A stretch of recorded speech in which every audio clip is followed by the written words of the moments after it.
Buongiorno everyone, welcome back to Magpie Channel TV. Welcome to Talk Sport Studios. I've been here today doing the live watch along and just the general weekend show there on Talk Sport Final Whistle here on a Saturday in London next to Shard. Scared of heights, I was going to swear but I'm not just yet. Shard, scared of heights. Oh, we are high up, I don't like heights, but we're sitting here on the famous Talk Sport bench that many other big players, ex-managers, celebrities have sat, but not quite on my level, not quite on the Joey level. So good to be here, good show, and even better result for Newcastle United. The one that actually should have been all 3 points. I genuinely believe we deserved to win there. I really do. I thought it was brilliant, unbelievable. By I've just spotted this as well, by the way. We'll just get carried away. Yeah, just something different for the channel, innit? Something different for you lot. Hopefully we'll get one of them one day. Golden plaque, 1 million subscribers for Talk Sports YouTube. Hopefully we get one of them one day. But back in the game, lads and lasses, we were absolutely unreal. Finally, we have found our identity. Our intensity was back once again. You've seen it from the first whistle. Honestly, the first whistle was brilliant. Gordon chasing people down again. I was like, can I take my glass off, yeah? Is this 20... Is this last year? Yeah? Is this 2022, 2023? Oh, 2024, we're pressing people. We're in people's faces. We're aggressive. We're attacking. It was amazing, and obviously everyone was worried. The fear was there when Alexander Isak was not even in the matchday squad, completely out of the lineup. Gordon down the middle, Gordon the main man. Gordon, everything was pointing for Gordon today because the news of his contract extension, I didn't want to mention it in yesterday's video about Darren Eales, I just wanted to respect him. We obviously know, if you haven't seen it yet, he's on the verge of agreeing a 6-year contract. That's meant to be announced very soon. That's according to Fabrizio Romano and many of the journalists, saying that Anthony Gordon has signed a new deal at Newcastle to keep him at the club for another 6 years. Amazing news. He will become one of the Toon's highest earners. But on the back of that, he was bound to start today if he fancied it, if he turned up. The flags turned up, the display from turned up, and so did him himself. It was amazing. Honestly, the display, well done. Watching it here in the screens in the TalkSport studio in London, very proud of him. Quality effort by him, quality effort by the fans. Listen to East Stand, AG10, brilliant. The whole one, and the Gallagher there, the whole Tifo display for him, class. And he looked over it and he was like in awe of it, wasn't he? He was, and he turned up for it. Honestly, you cannot underestimate St James's Park. We've seen it at the Champions League last year against PSG. The amount of effort that we put in resonated with the players. They give us that effort back. And honestly, we do win games sometimes, we do get results sometimes, and we did that today. Sometimes you get in the opponent's head, they get in the players' heads, we impact the players' performances. We gave Anthony Gordon that extra bit of motivation today, that extra yard, and he took it. He absolutely took it. He was back to his very best. Like I say, having to play it down the middle, but doing a very good job of it. Everyone was back today though, pretty much. You know, it was unreal as well to see Sandro Tonali make his first start in nearly a year in the Premier League. That was fantastic. But Joelinton was back today. Dan Burn was great again, you know, doing very well on Holland. Nick Pope, masterclass.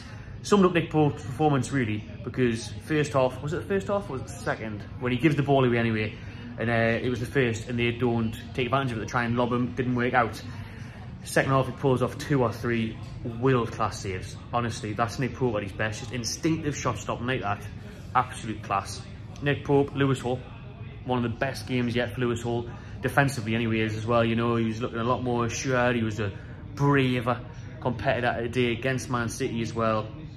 He was class. And like I said, Joelinton was just back to the beast that we love. You know, he was everywhere. He's out on the wing. He's in the midfield. He's at bloody centre-back. At times it looked. You know, he was covering every blade of grass in the Toon. Not just St James's Park, but Leaders Park. All the parks in Newcastle upon Tyne. He was all over it.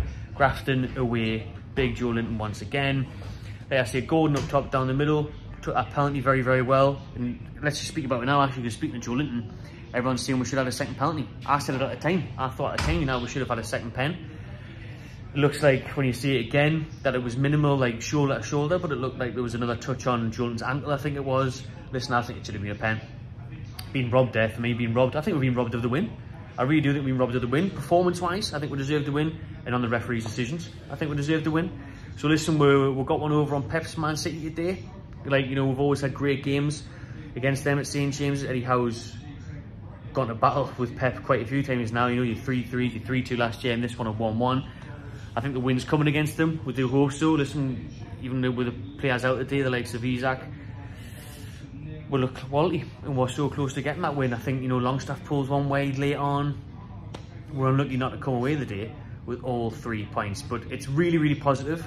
I really, really hope this can now be a turning point in our season. We know the results have been decent so far. We are 5th before these games are kicked off at 3.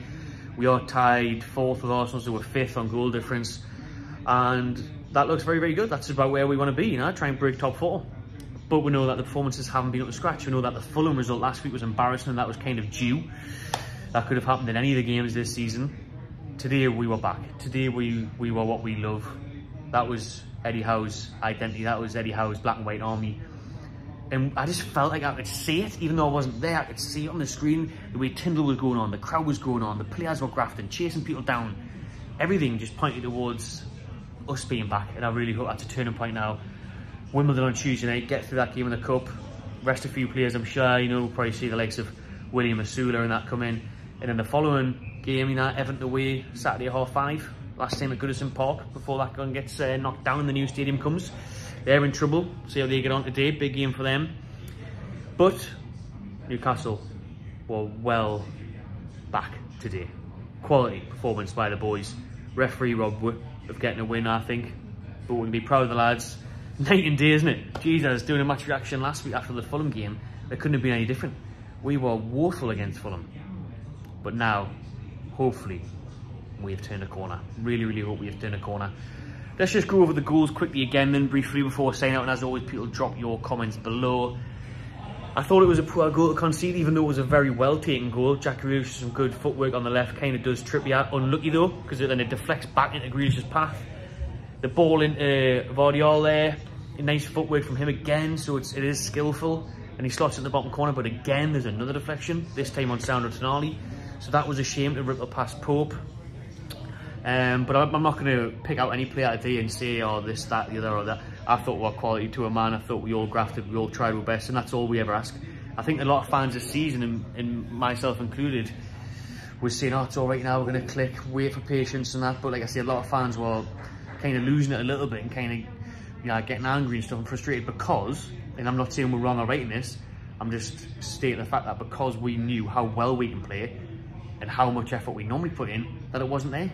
And it hadn't been there in previous games. And it was back today, and that's why they're getting all the praise that they deserve. And hopefully it stays there. And this just isn't one of them ones where we've turned up for the 12:30 kick-off, we've turned up for the cameras and to compete against world-class Man City and the Haalands. And then next week we'll get beat 1-0 and didn't turn up. You know, I really hope that's not the case now. We'll push on. I've just made a bold claim on TalkSport there that we're going to be fighting for 4th. And I will love it if we manage to do that. Honestly, I do, because I think Man United are a mess. I don't rate Spurs that much either. Chelsea, I think, are actually going to have a good season. I do like Chelsea, and I do also think that Aston Villa will be a problem as well, but they've got Champions League football to deal with. So honestly, in that battle for top 4, I'm still going to back us. I did pre-season, I went mad and I said we'd maybe get 3rd. That was before we, you know, made the signs. I thought we would get a centre-back in, a right winger in. I still will see that we might get 4th. Realistically, probably 5th or 6th, but listen, under Eddie Howe today shows again what a team we can beat. What a side we are. And that's even with some big players missing, your Botmans, your Isaacs. But hey, what a game today. What a result for the Mags. Shame it wasn't all 3 points, but a quality one nonetheless. Let us know if you was at the game, Peter. Let us know what you thought when you watched it on TV. Subscribe to Mac Channel TV. And from TalkSport London, I'll see you on the next one.